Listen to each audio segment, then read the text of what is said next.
Corporation ഇപ്പോഴത്തെ ബഡ്ജറ്റുകൾ അവതരിപ്പിച്ചിട്ടുണ്ട്. ആ ബഡ്ജറ്റുകൾ പരിശോധിച്ചാൽ അറിയാം, ഓരോ വീടും കേന്ദ്രീകരിച്ചുകൊണ്ട് അല്ലെങ്കിൽ 10 or 20 വീടുകൾ കേന്ദ്രീകരിച്ചുകൊണ്ട് അവിടെയുള്ള വനിതകൾക്ക് രാവിലെ 10 മണി മുതൽ മക്കൾ സ്കൂളിൽ പോയി ഭർത്താവ് ജോലിക്ക് പോയി കഴിഞ്ഞാൽ വൈകുന്നേരം 5 മണി വരെ അവർ വെറുതെ ഇരിക്കുകയാണ്. ഇതിൽ വളരെ മിടുമിടുക്കരായ വീട്ടമ്മമാരുണ്ട്. അവർ വിദ്യാസമ്പന്നരാണ്. അവർക്ക് പലർക്കും നല്ല രീതിയിൽ ജോലി ചെയ്യാനുള്ള എല്ലാ ശേഷിയുമുണ്ട്. സാഹചര്യം വെച്ച് ചിലപ്പോൾ സർക്കാർ ജോലി കിട്ടാത്തതായിരിക്കും.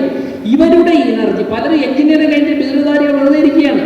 ഇവരുടെ എനർജി ഏതു തരത്തിൽ നമുക്ക് ശാക്തീകരിച്ചുകൊണ്ട് സാമ്പത്തികമായിട്ട് അവരെ ഒരുമിപ്പിക്കും. വലിയ വലിയ ഫാക്ടറി തുടങ്ങാൻ സാധിക്കില്ലെന്ന് ഞാൻ പറഞ്ഞത്. അതിനൊക്കെ സമയമെടുക്കും, അതിനൊക്കെ വലിയ ഇൻവെസ്റ്റ്മെൻറ്റ്. പക്ഷേ ഒരു 10 or 20 or 25 പേർക്ക് ഒരുമിച്ച് ചേർന്നുകൊണ്ട് ഇപ്പം ചൈനയിൽ ഉണ്ടാക്കുന്ന ഉൽപ്പന്നങ്ങൾക്ക് വില കുറച്ച് കൊടുക്കാൻ സാധിക്കുന്നു. ക്വാളിറ്റി ഇല്ല, വില കുറച്ച് കൊടുക്കാൻ സാധിക്കുന്നു. പല ഉപകരണങ്ങൾ അവർ പെട്ടെന്ന് കണ്ടുപിടിക്കുന്നു. നമുക്ക് മിനിമം ക്വാളിറ്റി നമ്മൾ അഷ്യൂർ ചെയ്തുകൊണ്ട് കുടിൽ വ്യവസായമായിട്ട് അല്ലെങ്കിൽ 10 or 25 വീട്ടുകാരെ ഒരുമിച്ച് ചേർന്നുകൊണ്ട് അവരുടെ ശക്തി സമാഹരിച്ചുകൊണ്ട് ആ എനർജി എങ്ങനെ പ്രോപ്പറായിട്ട് യൂട്ടിലൈസ് ചെയ്തുകൊണ്ട് അവരെ സാമ്പത്തികമായിട്ട് ശാക്തീകരിക്കാം. അതിലൂടെ നമ്മുടെ ഗ്രാമത്തെയും നമ്മുടെ രാഷ്ട്രത്തെയും എങ്ങനെ സാമ്പത്തികമായി ശാക്തീകരിക്കാം.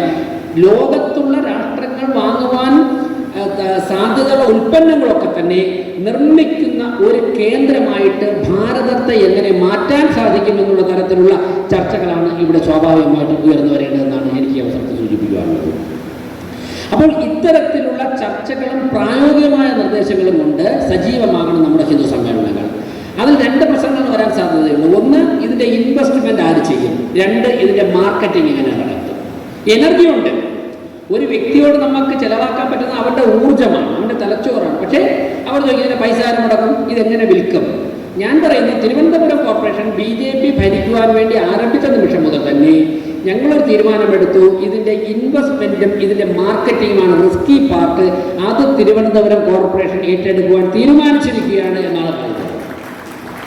കോർപ്പറേഷന് ഒരു 2 കോടി രൂപ ബഡ്ജറ്റിന് വേണ്ടി മാറ്റിവെച്ചിട്ടുണ്ട്.